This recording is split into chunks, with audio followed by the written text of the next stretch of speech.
What the Zerk? What happens when you mix one violet empath, one loyal indigo lover, one red Marsian warlord, plus a karma chameleon and a squeezle? You get the beginning of a new power structure that someone would kill for, but only if they can add a few more colors before someone can divide them. My name is Tansy. This is how I fell to Earth. Life on Chrysalis may seem idyllic, but on this childless planet everyone must play their part. Matching color and frequency is the only road to acceptance and power, but only the strongest connections are destined to rule. Matching frequency with my best friend made us a sanctioned duo, and while society celebrates our power boost, we're just enjoying the sexual energy of our bond. Unfortunately, time is not on our side. Unless someone re-engineers our biology, Chrysalis is a bullseye on the target of pirates, and opportunists ready to enslave our aging population. It's up to us to find a cure, and with the help of a renowned violet empath as our mentor, we've joined an elite team of scientists. The day our mentor is murdered, that's when things get really complicated. Where worlds collide. The day I crash to Earth, a secret buried in the past becomes an opportunity for our future. Now it's up to me to find a way home.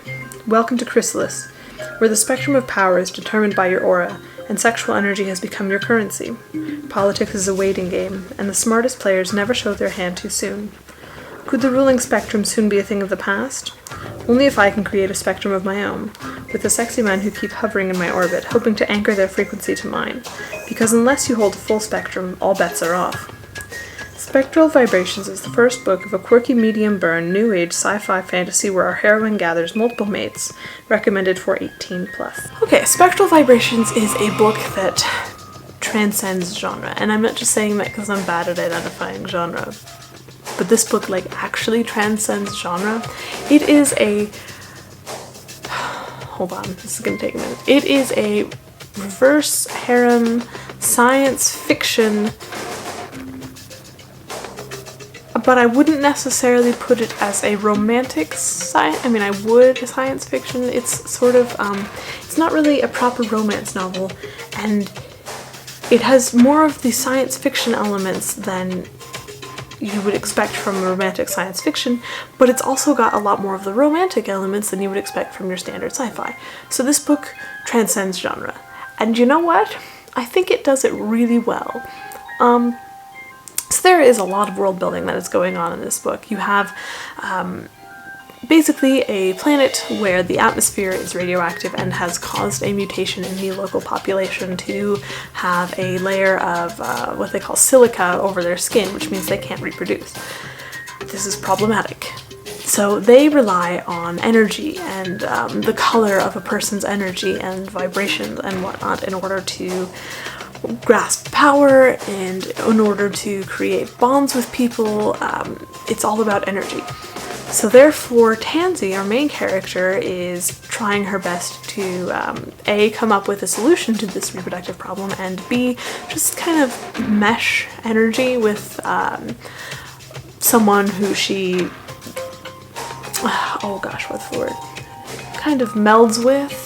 And so she discovers that she melds with actually a couple of different people. One is her best friend of many, many years, and the other is someone that she's, recently met.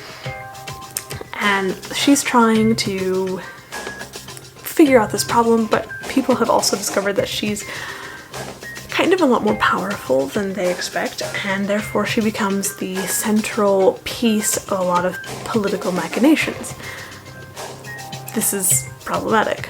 So you can see that there's a lot going on in this book, and I think it's done well. At first, the world building is confusing because there's enough foreign terminology to sort of say, okay, how am I relating to this? What's the reality going here? What's happening?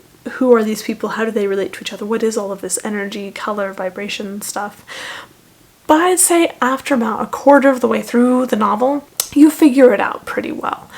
And I think it works very well with the world building. It does a nice job of sort of slow burn world building. You figure it out as you go, as the characters use more terminology and explore their world and whatnot. I think it works. The one thing that is a little confusing, but I actually think it works also, is the timeline. We're jumping around a lot from present to past because things that happened in the past and at various different points in the past are very important to the events going on in the present. Now, most of this book takes place in sort of the near past. Our main character starts off, she's fallen to Earth, and so we have to go back just a short amount of time to figure out, okay, how did she get there? And then in order to explore that, we have to understand where she came from originally. So we've got near past and we've got past. Oh yeah, words are a thing.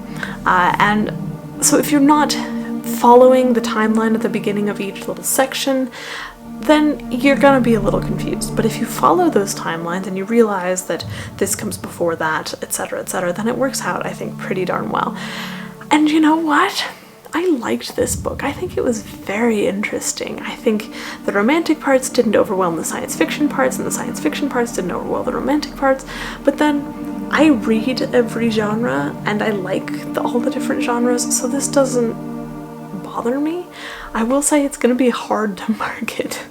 That is the one critique I have, is that it does have all of those different elements, so if you're not expecting the romantic bit, you're going to be a little confused and sort of what's going on. And if you're not expecting the science fiction bits, and I'm talking like serious world building, sci-fi, that sort of a thing, you're also going to be a little confused, and it doesn't follow the standard format, and I think it works really well. But if you're expecting a standard format, this is not the book for you.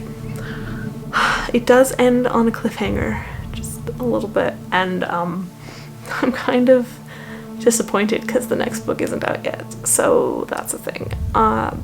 But there are other books on the way, so be on the lookout for that, and all of that information is in the description box below. You can find my links there too. I've got books out and all of that lovely, wonderful word-related stuff. Yeah, anyways, that's all I've got for you today. I hope you have a great day, and if you're looking for something that's a little bit unusual, a little bit fun, and transcends genres, then this is a good book for you. I think it works really well. So yeah, have a great day, and I shall see you next time.